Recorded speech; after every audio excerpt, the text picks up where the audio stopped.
வணக்கம். இந்த குழந்தை ஏற்கனவே நாங்க போஸ்ட் பண்ணியிருக்கோம். இந்த குழந்தை வந்து ஸ்பைனல் கார்டு வந்து ஃப்ராக்சர் ஆகி நாங்க ரெடி பண்ணோம். 3 இயர்ஸா என்கிட்ட இருக்கான்னு சொல்லியிருக்கோம். சடனா யாரு அடிச்சதால என்னன்னு தெரியல. அதாவது என் வீட்ல இந்த ஸ்ட்ரீட்ல தான் இருக்கிறான் இவன். அப்போ யார் அடிச்சிருக்கான்னு தெரியல. பலமா மண்டையில அடிபட்டு இருக்கிறதால அவனுக்கு வந்துட்டு ஃபிக்ஸ் வந்துட்டு இருக்கு. ஒரு நாளைக்கு 7 வாட்டி ஃபிக்ஸ் வந்திருந்து. அப்புறம் நாங்க பிரைவேட் ஹாஸ்பிட்டல்ல காட்டிட்டு டாக்டர் வந்து மெடிசின் குடுத்தாங்க.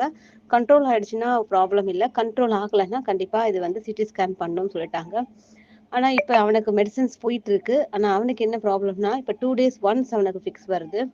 அப்ப அந்த ஃபிக்ஸ் வரப்போ நம்ம வந்து அவன வந்து காம் பண்ணணும். அந்த மண்டையில தலையில வச்சு அவன வந்து காம் பண்ணோம்னா, ஒரு 1 செகண்ட்ல நிக்குது அவனுக்கு. ஒரு செகண்ட், 2 செகண்ட்ஸ்ல அவனுக்கு நின்னுடும்.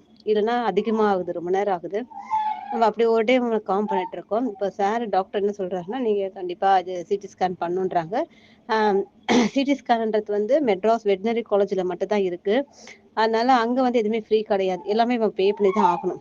சிடி ஸ்கேன், எக்ஸ்ரே, டோக்கன் எல்லாமே பே பண்ணணும். அதனால வந்து இந்த வீடியோ பார்க்குறவங்க வந்து தயவு செய்து இந்த குழந்தையோடைய மேற்கொண்டு ட்ரீட்மெண்ட்டுக்கு ஹெல்ப் தேவைப்படுது எங்களுக்கு. அதனால ப்ளீஸ் தயவு செய்து ஹெல்ப் பண்ணுங்க. ஏன்னா இவனை என்ன ப்ராப்ளம் செக் பண்ணிட்டு அதுக்கப்புறம் தான் அது எதனால வருதுன்னு நம்ம கண்டுபிடிக்க முடியும். அதனால இந்த வீடியோ பார்க்குறவங்க தயவு செய்து இந்த குழந்தையோட மருத்துவ செலவுக்கு உதவி செய்யுங்க. நன்றி.